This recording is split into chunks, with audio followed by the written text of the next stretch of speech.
கல்வி இல்லை என்று சொன்னால் வாழ்க்கை எப்படி இருக்கும் என்பதற்கு ஒரு சிறிய உதாரணத்தை சொல்கிறேன்.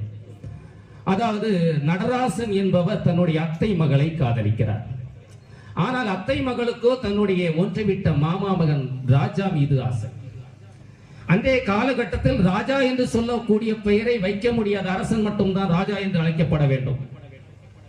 அவனை ராஜபூபதி என்று அழைத்தார்கள். இருவரும் விரும்புவதை அறிந்தவுடனே அவள் அமைதியாகிவிட்டாள். ஏனென்றால் இருவர் விரும்புகிறார். பெண்ணின் இயல்பான குணம்தான். இருவருமே விரும்புகிறார்கள். இருவருடைய உறவினர்களுக்கும் தெரிகிறது. இருவர்கள் போட்டி போடுகிறார்கள். இருவரும் சண்டை போடுகிறார்கள் என்று சொல்லி உறவினர்கள் பயப்படுகிறார்கள். இவர்கள் ரெண்டு பேரும் சண்டை போட்டுருவாங்களே அப்படின்னு. அதற்காக ஒரு மத்தியஸ்தரை கூப்பிடுகிறார்கள், ஒரு ஆசிரியரை. அவர் 8ஆம் வகுப்பு வரை படித்தவர், 5ஆம் வகுப்பு வரை பாடம் நடத்தி கொண்டிருக்கும் ஆசிரியர். அவரை அழைத்து என்ன செய்யலாம் என்று கேட்கிறார்கள். அவர் ஒரு அருமையான யோசனை சொல்கிறார். அருமையான யோசனை என்றால் ரொம்ப சிம்பிள் தான். 2 பேருடைய பெயரையும் துண்டு குலுக்கி போடுவோம். யாருடைய பெயர் வருகிறதோ அவருக்கே பொண்ணை கொடுக்கலாம் அப்படின்னு. அனைத்து உறவினர்கள் வருகிறார்கள். துண்டு குலுக்கி போடப்படுகிறது. அதில் பெயர் வருகிறது, ராஜபூபதியின் பெயர் வருகிறது. நடராசன் ஏமாற்றத்தோடு செல்கிறார்.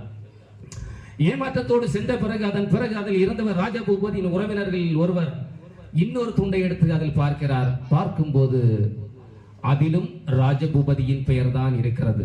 உடனே கேட்கிறார், என்ன, ஏன் இப்படி பண்ணிட்டீங்க வாத்தியாரே அப்படின்னு சொல்லிட்டு. அவன் படிக்கவில்லை. அவன் ஒருவேளை இந்த துண்டை எடுத்து பார்த்திருந்தால் கூட அவன் என்னவென்றால் தன்னுடைய பெயர் தான் என்று நினைத்துக் கொண்டு சென்றிருப்பான். இதில் சொல்லக்கூடிய கருத்து இருக்கிறது.